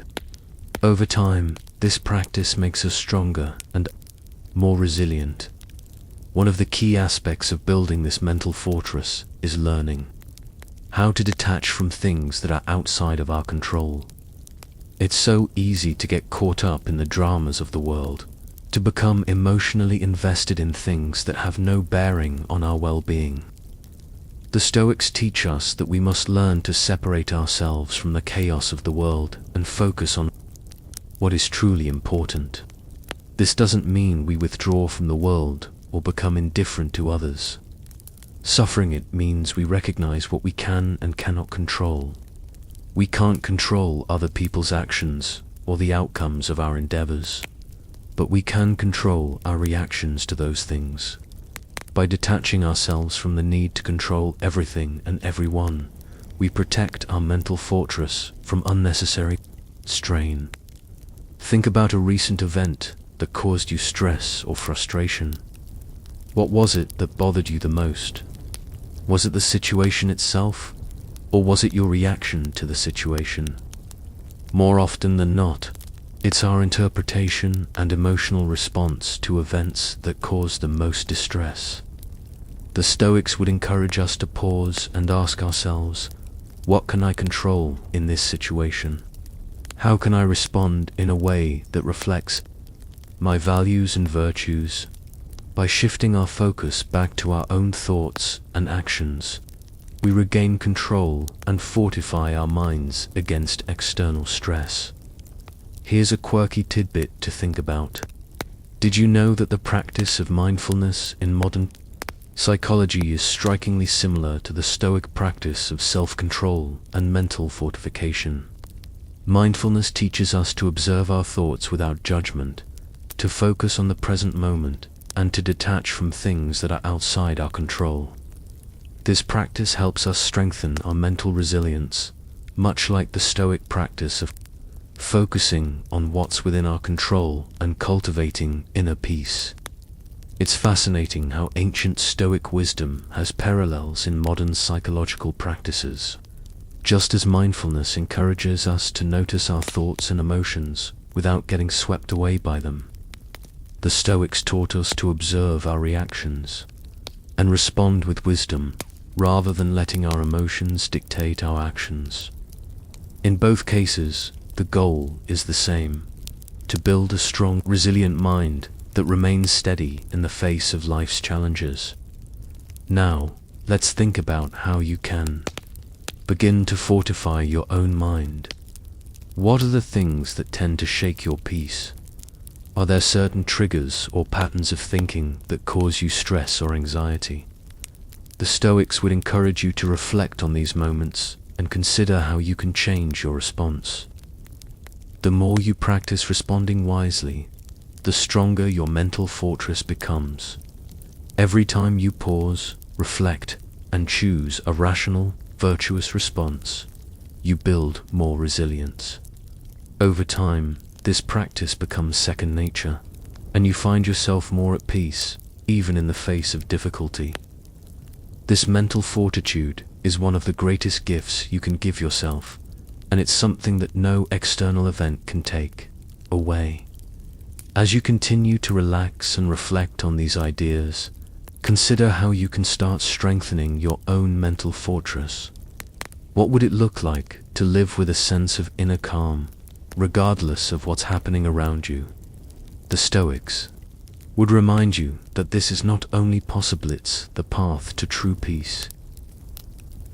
As we come to the final section of our journey together, let's explore the idea of equanimity, maintaining a steady mind through the inevitable highs and lows of life.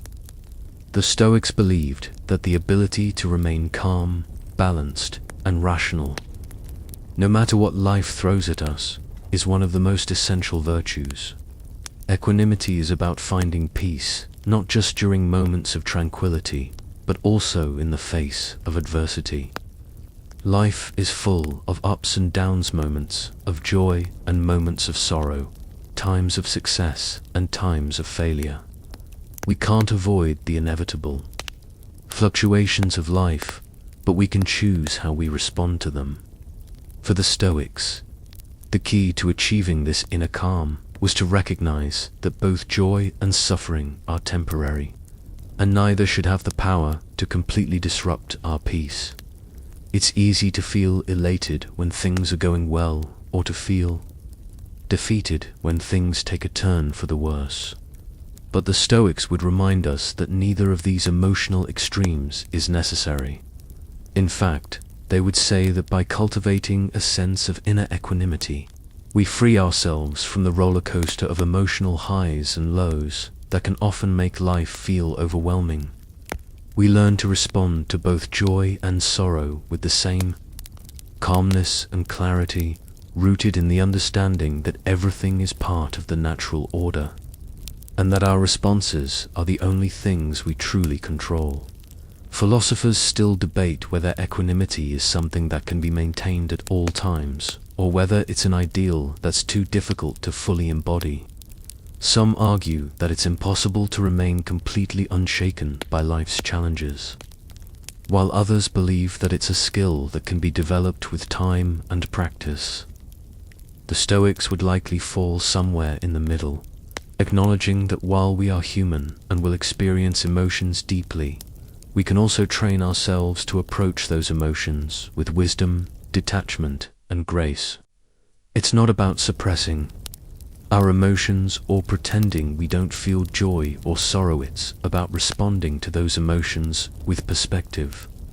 Stoic practices like journaling, self-reflection, and meditation help us cultivate this ability to maintain balance. By reflecting on our thoughts and actions, we become more self-aware, and in doing so, we can more easily navigate the ups and downs of life without being overwhelmed by them. The Stoics understood that equanimity isn't something that comes easily. It's something that requires constant practice and effort. But over time, the more we cultivate this steady, balanced mindset, the more we come to realize that we don't need to be governed by our emotions. Instead, we can observe them, understand them, and respond to them with wisdom and clarity. Think about it for a moment. When you experience joy, how often do you feel like you need to hold onto that joy for as long as possible, fearing that it might slip away? And when you experience hardship or sadness, how often do you allow those feelings to consume you, wishing that they would just go away? The Stoics would encourage us to recognize that both joy and sorrow are fleeting, and that it's not our job to chase after the former or avoid the latter. Instead, we can learn to experience both with a sense of detachment, understanding that they are part of the natural rhythm of life. By acknowledging the transient nature of all emotions, we create space for equanimity. When joy comes, we can enjoy it without clinging to it.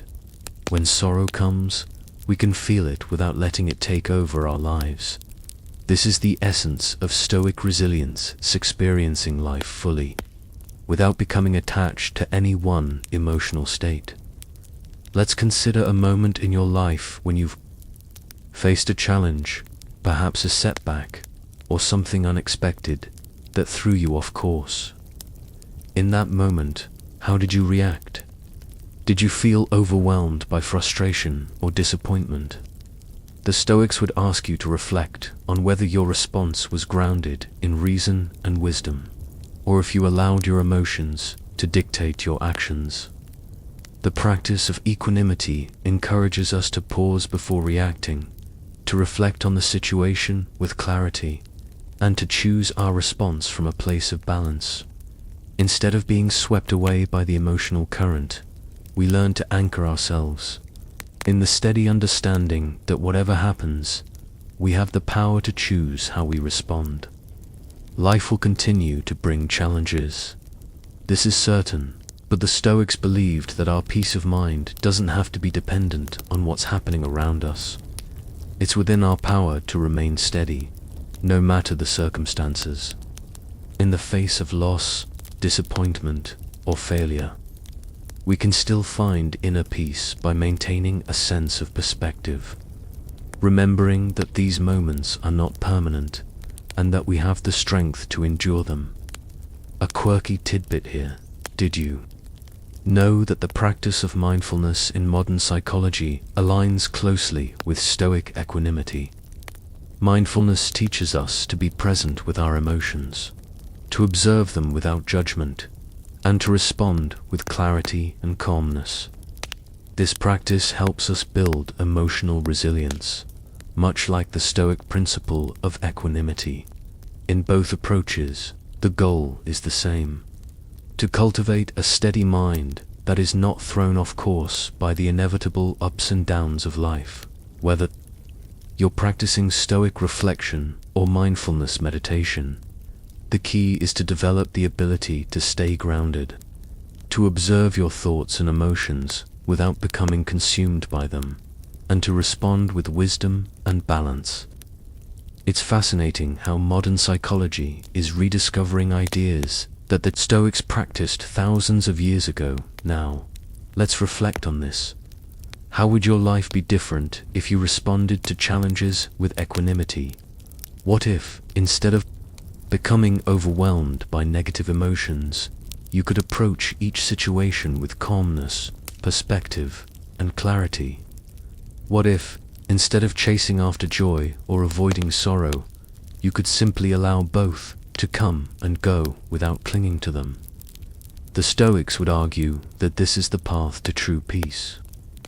Equanimity is the key to living a life that isn't dictated by the whims of external circumstances. It's about cultivating a steady, calm mind that remains unshaken, no matter what life throws your way. And the best part is, this isn't a passive practice. It's an active choice to engage with life from a place of inner strength and wisdom. The more we practice this, the more resilient we become, and the more at peace we feel with the ebb and flow of life. As you settle into this moment of stillness, reflect on how you can cultivate more equanimity in your own life. What areas of your life could benefit from more balance and perspective? How can you approach challenges with a steady mind, rather than being swept away by your emotions? The Stoics would encourage you to start with small moments of reflection, pausing before reacting, and practicing the art of observing your thoughts and emotions without becoming attached to them. Over time, this practice will strengthen your mental resilience, and you will find that life's highs and lows no longer have the power to disrupt your peace. End of video. Sweet dreams.